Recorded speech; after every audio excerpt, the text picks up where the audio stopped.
Esta mesa redonda se titula Datos, Tokens y Derecho, construyendo las reglas del juego digital. Y para ello vamos a contar en el escenario con, es que tengo un lío de papeles, la verdad, por lo de los cambios, pero bueno, lo vamos a conseguir, lo voy a conseguir. Tenemos a Alfredo Muñoz García, profesor de Derecho Mercantil de la UCM, secretario del Consejo Asesor de Alastria Blockchain y Ecosystem. Buenas tardes, Alfredo. ¿Qué tal? Encantada de tenerte aquí. Muchas gracias. Toma asiento, por favor. Rocío Álvarez Osorio, CEO y fundadora de Okiblock y socia de Token City. Bienvenida, Rocío. Muchas gracias. Tienes un club de fans aquí abajo. Gracias por estar aquí. A Rodrigo Toquero Castelo, responsable de comunicación en CISAE Lao and Technology. Hola, encantada. Y por último recibimos en el escenario a Olga Gómez, CBDO de IM3, que además se va a encargar de moderar esta mesa redonda. Muchas gracias. Muchas gracias. Gracias. Os voy a leer antes de irme del escenario el concepto general de la mesa. Vivimos en una era en la que los datos y los activos digitales tokenizados se han convertido en unidades de valor esenciales para la economía, la identidad y la organización social. Sin embargo, la estructura jurídica que debe sustentar este nuevo paradigma aún está en construcción. La tokenización de valor, el uso de blockchain, el surgimiento de las DAOs y el despliegue de modelos descentralizados de organización plantean desafíos radicales para el derecho. ¿Qué es un token jurídicamente hablando? ¿A quién pertenecen los datos? ¿Quién define las reglas cuando el código sustituye al contrato? Esta mesa redonda tiene el objetivo de analizar cómo se están construyendo o deberían construirse las nuevas reglas del juego digital desde una perspectiva jurídica, práctica y ética. Todo tuyo. Muchas gracias. Bueno, muchas gracias por haber venido después del apresurado. Vamos a hablar hoy aquí de un tema que a muchos nos puede parecer a veces como lo más difícil de entender y lo más difícil de abarcar, que es la legislación y todo el tema jurídico, pero hoy nos van a hacer, y os lo aseguro, nos lo van a hacer muy, muy, muy comprensible y muy masticadito. Bueno, bienvenidos. Vamos a hablar ahora de tokens y normativa vigente. Y vamos a empezar, Alfredo, ¿qué implicaciones tiene la salida de un token? ¿Qué modelos están funcionando además ahora en LATAM, en Europa o fuera, que sean diferentes? A ver, es importante tener en cuenta que hay estados que no tienen regulado nada de todo esto. Muchos estados de LATAM no tienen regulación sobre ello. Por ejemplo, Colombia, Venezuela, Perú, Bolivia, Costa Rica, Panamá. Hay estados que tienen una gran regulación, por ejemplo, El Salvador. Argentina está empezando, Chile, Brasil. Bolivia aprobó ayer su ley de activos digitales. Pero no tiene ley todavía, está en tramitación. Vale. No tiene ley. Y luego la Unión Europea, antes del año 2020 teníamos solamente una norma de regulación de antiblanqueo, ¿vale? En la que había que inscribir a los exchange y a los custodios en un registro del Banco de España. Y en el año 2020, tras la pandemia, en septiembre del año 2020 empiezan a aparecer 5 reglamentos. Un reglamento que regula las emisiones de tokens que no sean lo que llamamos security, instrumentos financieros, que es el llamado reglamento MiCA, mercados de criptoassets, marketing criptoasset, que regula cualquier tipo de emisión, incluidos los meme coins, ¿vale? Y que regula el dinero tokenizado, 2 tipos de dinero tokenizado, los llamados e-money tokens y los llamados tokens referenciados activos. No regula el euro digital, ¿vale?, del que podemos hablar posteriormente, y no regula los depósitos tokenizados, y hay algunas stablecoin que tampoco las regula. Y luego tenemos un régimen llamado régimen piloto, en el que, por ejemplo, Rocío pues tiene experiencia porque como socia de Token City ha estado muy metida en el sector de los mercados de instrumentos financieros. De hecho, Token City ha estado en la primera emisión de deuda pública, de deuda privada tokenizada, ¿vale? De una empresa, y ahora pues está a punto, si no es hoy, será la semana que viene, de aparecer la primera sociedad anónima que tiene sus acciones tokenizadas. Y esto es gracias al régimen piloto, en el cual, por ejemplo, pues TokenCity tiene una posición muy activa. Hay 5 mercados que van a salir secundarios a lo largo de este año, ya lo anticipo, esa es la previsión, 5 mercados en España de secundario, uno de ellos es TokenCity, otro es el de Bit2Me, que están por aquí, la plataforma STX, otro es el de OpenBrick, que ahora es de Bolsas y Mercados de España, otro es el de Allfunds y otro es el de Securitize, que es una empresa norteamericana que funcionaba ya traía la tecnología y ahora tiene una filial aquí dentro de la Unión Europea y una filial en España. Y esos son los 5 proyectos que están en el régimen piloto. Entonces, esas emisiones de instrumentos financieros, deuda, acciones o participaciones de fondo de inversión tienen un control porque tienen que tener una entidad que sirva de mercado, que tenga licencia. Y luego hay que separar el mercado primario y el secundario, que son cuestiones diferentes. Al margen de esos 2 reglamentos hay otros 3 de los que hay que hablar, o al menos citarlos. Otro es EIDAS, el reglamento que nos crea la identidad digital tokenizada, que nos da cierta soberanía sobre el control, que algunos del sector cripto te dicen este es el Big Brother que nos va a controlar todo. Yo creo que no han visto los proyectos de identidad digital tokenizada, porque en realidad lo que te da es soberanía sobre el dato, te permite a ti como usuario tener un control sobre qué datos facilitas, y cuando tú vas a identificarte solo tienes que dar un dato y además lo das por atributo, ni siquiera enseñas el dato. No tienes por qué decir si tienes 40, 80 o 30 años, sino si cumples el requisito que te están pidiendo, ¿vale? Por ejemplo, que eres mayor de edad o que no tienes 65 años, pero no tienen por qué saber exactamente qué edad tienes. Entonces, esa identidad por atributos, ya hay muchos proyectos y teóricamente el día de Nochebuena del año que viene ya los estados nos tienen que ofrecer a todos los ciudadanos un mecanismo para que tengamos identidad digital propia. Y esto nos va a servir para los juegos, nos va a servir para cualquier tipo de mercado, nos va a servir para los servicios financieros, nos va a servir para ir al médico, gestionando solamente nuestros datos. Y termino ya con esta primera exposición. Y me quedan 2 reglamentos. Uno, que es el de antiblanqueo, que ya ha sufrido una reforma posterior, y aquí lo digo para los grandes amantes de los criptoactivos tradicionales, de las criptomonedas. Hay un reglamento que entra en vigor en el año 2027 que prohíbe las criptomonedas que se anonimicen. Por ejemplo, Monero. Monero no se va a poder utilizar en la Unión Europea a partir del año 2027, perdón. No se va a poder ofertar. ¿Vale? Pero luego los ciudadanos, pues en un mundo globalizado y transfronterizo, podremos utilizar y acudir a un exchange que está fuera.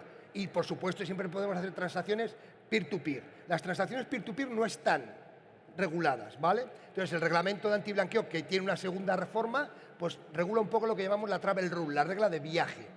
Y me queda un último reglamento que es muy importante y que en el sector cripto yo no sé si todavía no son conscientes, que es el reglamento DORA. Y el reglamento DORA es el que evita los apagones, el que evita los hackeos, el que evita todos los problemas. Digo que no podrás evitar el apagón, pero sí lo que podrás evitar es la pérdida o sustracción de datos. Entonces tienes que tener mecanismos de protección de todos tus datos y transacciones para que, además, si tú tienes un problema, les des la solución a los demás. Se genera teoría de juegos para que el primero que caiga asuma una pérdida de reputación porque les ayuda a los demás a que no caigan. Entonces eso genera una teoría de juegos entre los bancos, por ejemplo, para protegerse. Pero en el sector cripto no veo todavía esa involucración tan intensa. Rocío, como hemos estado comentando previamente, y lo digo un poco porque creo que Alfredo ya nos ha puesto muy al día de las regulaciones que hay existentes. Vosotros, por ejemplo, ahora, y tú concretamente, que acabas de lanzar en Panamá vuestro proyecto, ¿qué diferencias vais a cubrir respecto a esa normativa y qué diferencias ves con Europa? A ver, es cierto que Europa extrañamente está siendo punta de lanza de legislación a nivel global, tanto a nivel de cripto como de tokenización. Efectivamente, yo acabo de volver de Panamá, que tienen bueno, pues un borrador, y una de las cosas que ellos están dándole vueltas es que no queremos regular porque si regulamos frenamos la innovación, ¿no? Pero es cierto, o sea, ahí pues da pie ancha a que las fintechs crezcan, pero sin embargo los grandes no entran por esa falta de seguridad. Entonces, ahora mismo, y es que además es muy interesante porque realmente la necesidad cripto a nivel de consumidor final está en Latinoamérica, ¿no? Porque tenemos el 70% de la población desbancarizada, tiene un problema enorme con las fluctuaciones de sus monedas, el tema de remesas, el tema de transferencias internacionales con todas las limitaciones que ellos tienen, ¿no? Entonces, o sea, del 2025 al 2030 va a haber 1.000 millones de usuarios de cripto y donde más va a crecer es el LATAM. Y sin embargo ya está regulado aquí y no está regulado allí. Allí son conscientes, o sea, hay países punteros como por ejemplo efectivamente El Salvador, Panamá también se quiere posicionar como una plaza a la hora de ofrecer servicios cripto. De hecho, Tower Bank hacía ese lanzamiento en Panamá, que es uno de los bancos crypto-friendly en Panamá, para lanzarlo allí y en todo LATAM. Y antes o después pues van a estar sí o sí, van a tener que actualizar esas, ya están de hecho con varios proyectos. Me han invitado por ejemplo a la semana de blockchain en Perú y el gobierno ya quiere empezar a introducir blockchain en todo eso, ¿no? Y empezando por las propias votaciones. O sea, que es maravilloso. Hombre, en ese caso sí que creo que les vendría bastante bien. Exacto, a nosotros también, ¿eh? No, exacto, no digo que no. Entonces, es cierto que o sea, en Europa pues ya está la regulación y se ha ido poquito a poco adaptándose incluso a una normativa más nacional. Yo creo que igual hay menos demanda por la idiosincrasia que hay a nivel social aquí y sin embargo hay más demanda allí, pero yo creo que son conscientes y se están poniendo las pilas, ¿no? Una pregunta.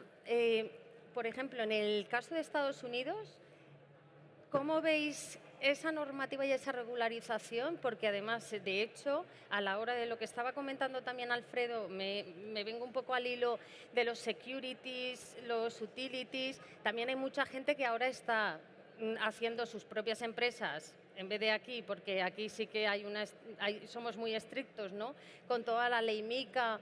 ¿Qué diferencia veis vosotros respecto a crear, por ejemplo, a nivel legal, una empresa en Wyoming o en Delaware que se está haciendo muchísimo, ¿vale? A nivel legal y jurídico, ¿qué beneficia a la gente? ¿Por qué no hacerla en España y tener que irse a Estados Unidos, por ejemplo, o incluso a El Salvador o a Panamá a hacerla? ¿Cuál es la diferencia? ¿Voy? ¿Sí? A ver, Estados Unidos no está, en el ámbito cripto no está realizando un proceso de regulación. Justamente está haciendo un proceso inverso de desregulación y está eliminando todas las prohibiciones y restricciones que existían en el sector. Las últimas 2 semanas, las entidades supervisoras, la Reserva Federal, el Fondo de Garantía de Depósitos, el controlador de la moneda de los Estados Unidos, están quitando todas las cartas interpretativas y normativas que obligaban a los bancos a pedir autorización antes de realizar actividades, donde ni siquiera se está regulando, sino lo que están diciendo es abrimos el mercado. Pero eso es el mercado de los criptoactivos, no instrumentos financieros. Cuando entras en los instrumentos financieros, en los security, en los mercados de valores, ahí no pueden tokenizar. Y no pueden tokenizar porque no hay una norma que habilite la tokenización. Por lo tanto, tenemos que separar claramente estos dos. Hay una tipología, una taxonomía más amplia, pero tenemos que separar claramente los criptoactivos que son valores de los que no lo son. Y entonces, por ejemplo, el CEO de BlackRock lleva pidiendo reiteradamente a la administración Trump que se regularice ya, se regule la posibilidad de tokenizar instrumentos financieros. Han empezado indirectamente por los fondos de inversión, ¿vale? Pero ellos quieren que empezar a tokenizar todo, todas las acciones, la deuda, etcétera. Y esto necesita una norma. Y esto, por ejemplo, en todo LATAM, solamente El Salvador lo tiene y Argentina está en un momento de tramitación de una norma, lo que llaman una resolución general, creo que se denomina así, que ha puesto encima de la mesa la Comisión Nacional de Valores, CNV, de Argentina, y lo tiene ahora mismo abierto para que se le hagan comunicaciones. Por lo tanto, solamente que yo sepa, hay regulación sobre mercados de valores en Singapur, en Suiza, en Europa, ¿vale? Y luego están empezando en Qatar y en Emiratos Árabes Unidos, que yo sepa, porque en Qatar y en Emiratos Árabes Unidos se está viviendo una revolución. Digo, allí se está viviendo la posibilidad de tokenizar inmuebles. Y esto no lo conocemos en ningún otro territorio, en ninguno. Empezó Israel antes del ataque de Hamás, pero se paralizó todo aquello, ¿vale? Sin embargo, Dubái está en este momento estudiándolo con los registros de la propiedad. Y esto no existía en ningún sitio. Entonces, ahí hay una revolución. Entonces, en cuanto a Estados Unidos, se está viviendo ese proceso de desregulación. ¿Por qué es más fácil allí? Pues porque efectivamente hay mayores mecanismos para la atracción de capital y de talento, ¿no? Y, por ejemplo, Delaware, que tú lo has puesto como un ejemplo, es que es una regulación muy flexible y con baja fiscalidad. Aquí tenemos un problema con la fiscalidad, en general. Por eso, por ejemplo, Luxemburgo es el territorio de los fondos de inversión. Hay más fondos que ciudadanos. Y aquí en España tenemos relativamente pocos fondos porque la fiscalidad no es lo mejor del mundo, ¿vale? Tenemos que trabajar también con la fiscalidad. Pero la normativa europea permite cosas que en Estados Unidos no puedes hacer. Sin embargo, Estados Unidos pues, ha sido siempre líder porque además tiene las Big Tech. Y las Big Tech son un gran problema para el resto del mundo porque nosotros no tenemos en la Unión Europea ninguna Big Tech. Y entro en una última cosa solo, el dinero. El dinero tokenizado es una pieza fundamental de todo, el crucigrama, ¿vale? Y claro, el dinero, hasta ahora el dinero que utilizamos en transacciones internacionales es el dólar. Nosotros aquí, en la mayoría de los territorios del mundo, creo que es el 85% de los bancos centrales del mundo, están estudiando emitir su propia moneda tokenizada. Un euro digital, un yuan digital, un peso digital, etc. Estudiando en una menor medida. La Unión Europea va a tener un euro digital el año que viene. Y esto no es una primicia, esto lo sabemos todos. Otra cosa es el uso que le vamos a dar al euro digital. ¿Y por qué en Estados Unidos no? Pues Donald Trump, nada más llegar a la Casa Blanca el 23 de enero, dictó una orden ejecutiva de estas que él se sienta en su mesa del despacho, ¿vale? Y empieza ya a firmar como loco, que yo creo que no le da tiempo ni de leerlo, pero más o menos sabrá lo que firma. Y esa orden ejecutiva del 23 de enero dice: prohíbo que se estudie, que se investigue, que se lance, que se hagan proyectos sobre el dólar digital. Vamos a encaminar toda la administración al uso de blockchain y a emitir stablecoin de alcance global, basadas en el dólar. Y este es un gran problema para todo lo que no está Estados Unidos, porque dolarizan todo el planeta. Y por lo tanto nosotros perderíamos nuestra soberanía monetaria que ahora tenemos con el euro. ¿Y es el euro digital una alternativa para competir contra esas stablecoin que pueden ser de Google, que pueden ser de Apple, que pueden ser de Facebook? Lo veo complicado. Nos meteríamos además en lo mismo, ¿no? Lo veo que tenemos complicado. hoy en día, ¿no? Y eso, por ejemplo, necesita una regulación. Y ahí está la ley Genius, que se llama, que está ahora mismo en el Senado de los Estados Unidos y que está respaldada por parte de los demócratas. Por lo tanto, es previsible que esa ley salga adelante. Yo aquí, Olga, sí que quería hacer un apunte en base a una cosa que ha dicho Alfredo de la tipología de los tokens. Y también cogiendo un poco la primera pregunta que has hecho tú de qué tener en cuenta a la hora de lanzar un token, y es que al final un token es una representación digital de valor de derecho en tecnología blockchain o en DLT. Vale, entonces, como es una representación, pues tenemos que ir a lo que es el activo subyacente, lo que hay debajo. Y en base a lo que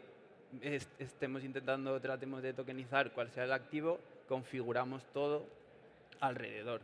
Entonces, se pueden tokenizar diferentes tipos de activos, utility tokens o security tokens, y en base a eso construir lo que es la estructura legal que puede ir detrás. O sea, eso sí que lo tendría en cuenta a la hora de lanzar un token.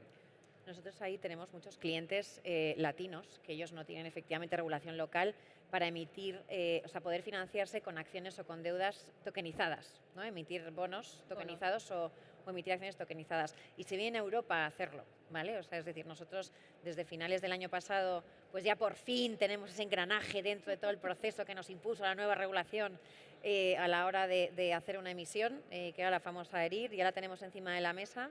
Y bueno, pues efectivamente ahí desde Tokencity hemos sido los primeros en hacer el primer bono tokenizado hace 2 meses en España, y ahora en breve saldrá la primera compañía que ha tokenizado todas sus acciones. Pero sí que es cierto que tenemos compañías latinas que montan aquí la estructura para hacer la emisión desde aquí y luego comercializar a nivel local a través de, efectivamente de sus compañías autorizadas para poder comercializar este tipo de producto en sus países, ¿no? Entonces, sí que es cierto que a día de hoy las compañías, al final estamos en un mercado global y miran dónde está la legislación más segura para dar más seguridad a nivel jurídica del emisor y al inversor, ¿no? Entonces, totalmente, porque es una de las cosas de todos los estamos problemas, viviendo, ¿no?, que han habido. Sí. Y una cosa, en ese sentido, por ejemplo, se oye mucho hablar y se le ha dado mucho bombo al real world asset. Y hay mucha gente aquí probablemente que no sepa muy bien cuál es la diferencia de un real world asset y jurídicamente ¿qué repercusión tiene un real world asset respecto al resto de activos? Y además respecto a lo que iba viniendo, respecto a lo que decía Rodrigo ahora también, de lo que hay muchas veces detrás. Ahí a veces yo escucho a gente hablar de real world asset. ¿Para qué? Eso mismo, ¿no? O sea, sobre todo vienen muchas compañías que han oído hablar de con la tokenización me voy a financiar. Bueno, o sea, vamos a ver cuál es tu plan estratégico de compañía y cómo, o sea, pizarrón y cómo la tokenización te puede ayudar a, efectivamente, financiarte, a vender más, a crear comunidad, a crear eficiencia metiendo la tecnología. Y a nivel de diferencia, pues lo que han estado comentando ellos, ¿no? O sea, es muy importante, oye, pues he identificado que quiero tokenizar pues estos derechos de propiedad intelectual, ¿no? ¿Sobre qué regulación cae a la hora de poder tokenizarlo? Entonces, por un lado tienes MiCA, por otro lado tienes la parte del pilot regime. Vale, o quiero tokenizar, he decidido que quiero tokenizar una acción para llegar a más gente y luego tengo un mercado secundario, que son los mercados que estamos creando, las primeras bolsas de valores tokenizadas. Entonces, el tema de los real world assets pues, no son ni los security tokens, ni los utility tokens, ni los NFTs. O sea, realmente lo que no cae en todo eso son los real world assets, ¿no? Es como si yo quiero tokenizar un coche, ¿no? O si quiero tokenizar tiene que haber un activo real, ¿no? Lo que la gente ve como tangible, el oro, o sea, siempre vamos a algo tangible que puede ser como un coche o... Porque, claro, a la hora, por ejemplo, de tokenizar, has comentado, Alfredo, que ya se ha tokenizado en la primera sociedad.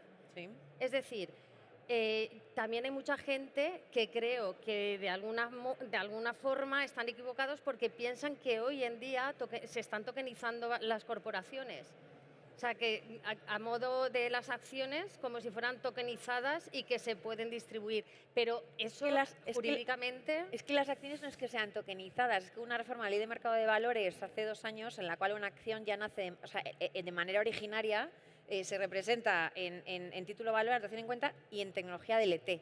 No es que haya una acción existente y yo la tokenizo para digitalizar en blockchain. No, o sea, es que directamente ya nace embebida en la tecnología blockchain. Bueno. A ver, los real world assets no tienen una definición legal, o sea, por lo tanto podemos abarcar muchas cosas, ¿no? El real world asset es un activo que representa un derecho sobre algo, sobre alguien, ¿no?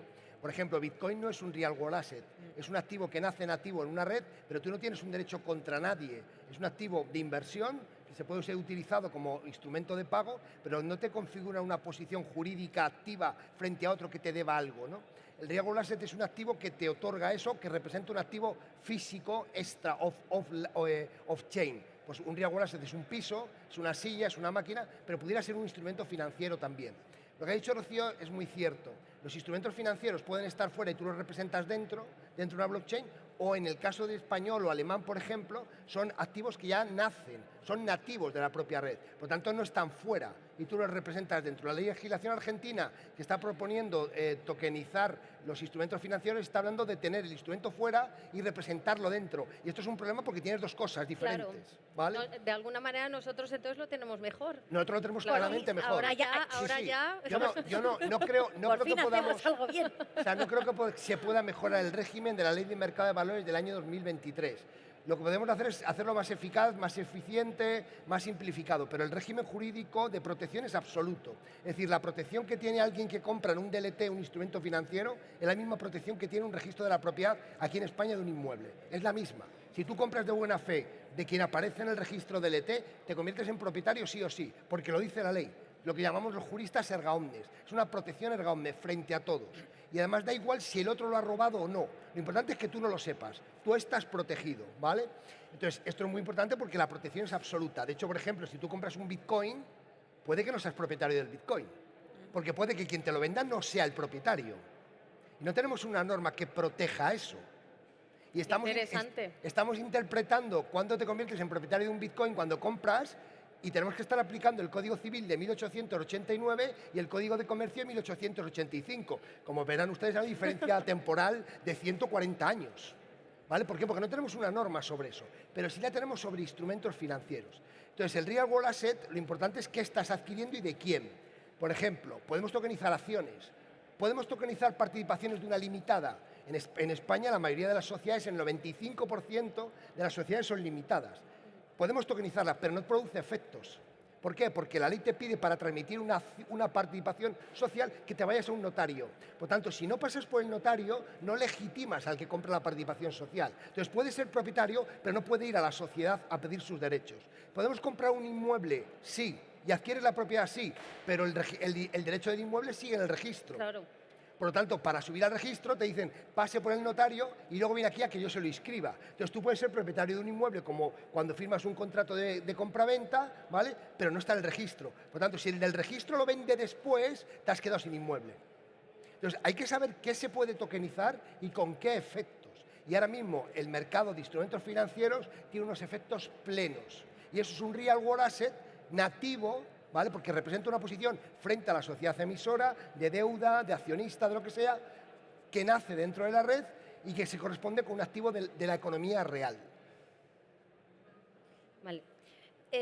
Vamos ahora a pasar a algo que me llama a mí mucho la atención y es cómo la comunicación, cómo comunicáis. Yo creo que hay a veces que se os ve un poco como bichos raros, ¿no? Y gente muy inaccesible. Es un tema que causa a veces hasta cierto temor, ¿no? Acercarte a un abogado, Dios mío, que sabéis mucho. ¿Cómo hacer esa comunicación efectiva y comprensible sobre temas tan abstractos como la tokenización misma?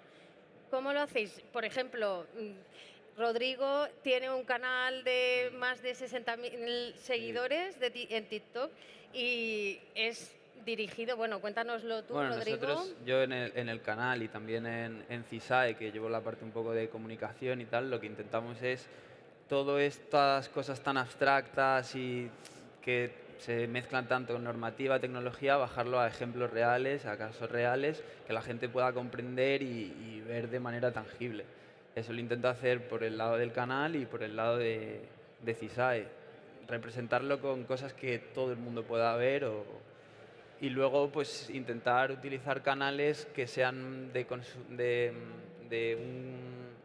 una facilidad de consumo mayor. Sí, que vaya además que a audiencias amplias. Estamos intentando pues abrir la comunicación en TikTok en un formato vertical, intentar pues trasladar todo ese contenido de valor que tenemos a un formato más fácil, de consumo más fácil.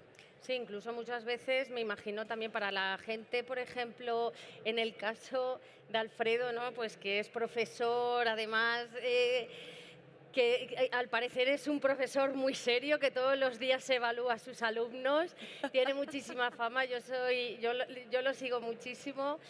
Y la verdad es que me parece muy interesante saber eso, cómo los jóvenes también, ahora hay una rama de derecho tecnológico que me imagino les resulta más interesante a los jóvenes estudiantes que están en derecho o qué, o más que el derecho tradicional o qué pensáis. A ver, este mundo tiene tres patas. Tiene la pata jurídica, tiene la pata tecnológica y tiene la pata de modelo de negocio. Cualquiera que entra en este mundo o tienes una pata cubierta esas tres patas o vas a caer. Hasta el año 2000 la pata jurídica era prácticamente obviada, ¿vale? Pero desde el año 2000 la entrada de la regulación, pues hay que no puedes entrar en un proyecto de esto sin alguien que jurídicamente te vaya llevando. Yo no estoy vendiendo nada porque no vendo, yo soy profesor y trabajo para consultoras o para despachos, por lo tanto yo no tengo clientes directos. Pero no puedes ir sin esas patas porque vas a caer. Igual que yo he tenido que aprender tecnología y he tenido que aprender parte del modelo de negocio, ¿vale? O Rocío, que también es jurista, pues ha tenido que aprender mucho del modelo de negocio. Pero no puedes ir sin tecnología. Pues a todos los ingenieros, ayer estuve en el Instituto de Ingeniería Española, todos eran ingenieros, pues es que en realidad se quedaban porque se descuadraban todos sus proyectos. Cuando llegas con el derecho, con el modelo de negocio, llegas con la tokenización, ¿no? Con el tokenomics, pues aquello les desvirtúa un poco todo su posicionamiento. Entonces hay que aprender todo el ámbito, ¿no? Entonces mis estudiantes, yo ahora por ejemplo tengo un problema, y es que tengo una cuenta de LinkedIn muy amplia, con muchísimos seguidores. Bueno, tengo que decir que estuve en Panamá hace 2 semanas y me dice uno, Alfredo es el papa del sector, el papa. Y le digo, Alfredo, no sé, y me dice, mira que me llaman muchas cosas, pero que me llamen el papa. Entonces, tengo muchas solicitudes de personas de otras universidades europeas, latinoamericanas, que me piden que les dirija el trabajo de fin de máster, de grado o la tesis doctoral. De hecho, no me da tiempo a contestar a la gente. Entonces, hay mucha gente que está interesada en entrar, porque además tenemos que tener en cuenta que en este sector ya se está agarrando también la inteligencia artificial. Entonces, está empezando a haber una combinación de tecnologías tremendamente interesante, pero tremendamente peligrosa. Y entonces ahí el regulador está desbordado. Yo llevo los últimos meses dando muchas ponencias para supervisores europeos y latinoamericanos. Y el shock es tremendo. O sea, la gente me dice, tenemos que grabarte para ver esto a 0,75. Claro, y más despacio. Sobre todo que hablar muy rápido. A 0,75 para que podamos entender todo lo que estás volcando aquí, ¿no? Porque ellos tienen muchos sesgos, los supervisores vienen con muchos sesgos, fuentes sobre todo de su conocimiento jurídico tradicional. Y esta tecnología necesita una visión del jurista diferente. Por eso necesitas aprender tecnología. Para hacer comercio electrónico necesitas saber tecnología. Para hacer proyectos de blockchain necesitas entender la tecnología. Si no sabes lo que es una autoalojada y ves sus posibilidades, no vas a entender por qué el legislador no puede llegar a todas partes. Porque aunque en China se prohíba completamente el uso de activos digitales, tienes uno de los territorios con mayor número de usuarios de activos digitales. ¿Por qué? Porque la gente utiliza autoalojadas. Entonces, las prohibiciones aquí no son efectivas. Tienes que reconducir el derecho con otros mecanismos. Y esto a los juristas, a los jóvenes juristas les interesa mucho. Y os voy ahora, para ya cerrar, una pregunta así más personal, sobre todo Rocío y Alfredo, que lleváis ya con una larga trayectoria. ¿Por qué os metisteis al final en todo esto que en un principio ha sido, me imagino, bastante tortuoso, difícil? Os habéis metido también en la CNMV, habéis estado al pie del cañón, sois además referencias. ¿Por qué? ¿Qué os hace dar ese paso y meteros de lleno en eso? A ver, yo venía de M&A, de fusiones y adquisiciones de compañías en banca en Londres y en Big Four, y después de hacer el MBA del IES, pasé al mundo del emprendimiento y me apasionó, y ya sobre todo cuando en 2016 acudo a la primera mesa redonda de blockchain, no de cripto, sino de blockchain, me explota la cabeza. O sea, ahí ves cómo puede ayudar esto, sobre todo en el sector financiero, ¿no? La disrupción que supone la tecnología al sector financiero. Entonces, de ahí, por ejemplo, cuando conozco a Yael a la hora de lanzar Token City, claro, veníamos de financiar compañías y de una inversora que quiso invertir 100.000 euros en una compañía y dijo, ¿y cómo de líquido es esto, no? Y bueno, pues dijimos, a no ser que inviertas en mercados cotizados, el 99,99% de las inversiones en compañías son ilíquidas. Entonces, pues acabo invirtiendo 3.000 euros, desgraciadamente. Entonces empezamos a pensar qué podíamos hacer para que esto no sucediera, ¿no? Para dinamizar la inversión en compañías y dar liquidez a esas posiciones, a los inversores en compañías no cotizadas. Y de ahí nace Token City y de ahí nace el hecho de que estamos montando las primeras bolsas de valores tokenizadas en Europa. Y respecto a OKBlock, ahí soluciona pues otro problema, ¿no? O sea, yo justo estando en Token City teníamos un montón de llamadas de LATAM, oye, ¿y a mí esto me va a ayudar para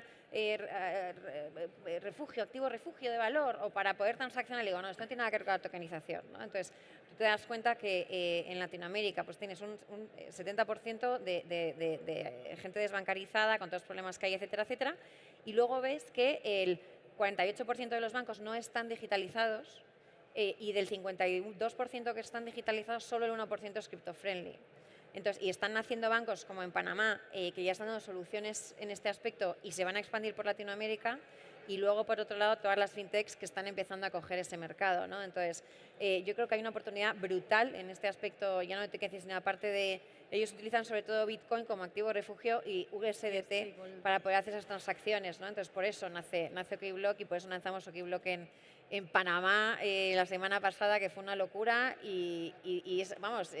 Eso es lo que me ha ido llevando a donde estoy. Y hay un pain increíble, vamos, que sí. vais a petarla, que se dice. Alfredo. A ver, yo, la mayoría de la gente que yo conozco empezó en esto porque vio Bitcoin. y quedó un poco deslumbrado, ¿no? Bitcoin tiene muchos elementos muy interesantes, ¿no? De teoría de juegos, de combinación de tecnologías, ¿no? De autosoberanía, de ser rebelde, ¿no? Frente al sistema tradicional. Yo no empecé por los activos. Yo me fui a Estados Unidos con un proyecto de investigación a investigar fórmulas alternativas de financiación. Y cuando llegué allí, mi propósito era estudiar el crowdfunding, el crowdlending, desarrollar como estaba allí y traerlo aquí. Y cuando llegué allí acababa de lanzarse Ethereum y leí un par de white papers, sobre todo uno, sobre los smart contracts.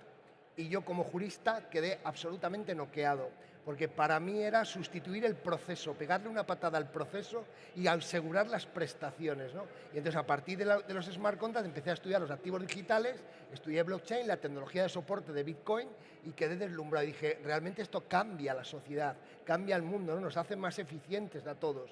O sea, estamos perdiendo demasiado el tiempo en los tribunales cuando podemos asegurar cantidad de prestaciones a través de los smart contracts. Entonces, yo, por ejemplo, os hago pactos parasociales que son una lata en un tribunal y los hago con smart contract. Y entonces le digo al que realmente, al rebelde, al que antes le tenías que sobornar para que cumpliera el pacto parasocial, le dices, vete tú a los tribunales porque el pacto parasocial se ejecuta con los smart contracts. Entonces, claro, ves tantas eficiencias, tantas mejoras que realmente te quedas deslumbrado. Pero mi origen fueron los smart contracts, no fue un activo digital en sí mismo. Muy interesante. Yo, además, para cerrar, quería decir que, bueno, aunque no tenga la experiencia... No, pero te lo iba a preguntar porque además, como joven... De por qué he entrado yo, pues... Y creo que también refleja un poco la pregunta anterior que has hecho de cómo están reaccionando los jóvenes frente al derecho tecnológico. Y creo que es algo que me ha pasado a mí y a muchos compañeros, es... Terminas la carrera de Derecho, oye, esto es un poco aburrido, las vías tradicionales, ¿cómo puedo darle un enfoque distinto y mezclar lo que sé de Derecho con tecnología? Entonces, pues buscas salidas, al final muchos de mis compañeros han encontrado esto de... Yo entré por el tema de los NFTs, que era cuando estaba despegando en ese momento, y nada, y es pues eso, por un poco encontrar una escapatoria para no ir por la vía tradicional. Pero luego es curioso porque cuando llegas realmente a pues estar en un despacho tecnológico, te das cuenta de que estabas escapando del derecho, pero que para saber hacer una tokenización al final tienes que ir al activo que hay debajo. Y el activo que hay debajo es mucho derecho, es saber aplicar la normativa que... Entonces es como, bueno... te das cuenta que vuelves otra vez al derecho tradicional, pero por lo menos con una capa y en un entorno más tecnológico que igual es, no sé, más atractivo que la vía tradicional o que un despacho de toda la vida. Y encima, si tienes la oportunidad también de estar con Rocío, ¿no? Pues también, no, pero si es que estuvo, vamos, en Token City, estuve trabajando con él mano a mano, tiene un talentazo enorme, y aprendí muchísimo, yo digo, aprendí más de él que el de mí. Bueno, yo y él se hemos reunido aquí en esta mesa, así de manera un poquito fortuita. Nada, muchísimas gracias, Alfredo, Rocío y Rodrigo, por estar aquí. Y nada, espero que os haya gustado. Yo he disfrutado muchísimo, así que muchas gracias personales y del público. Gracias. Gracias a vosotros.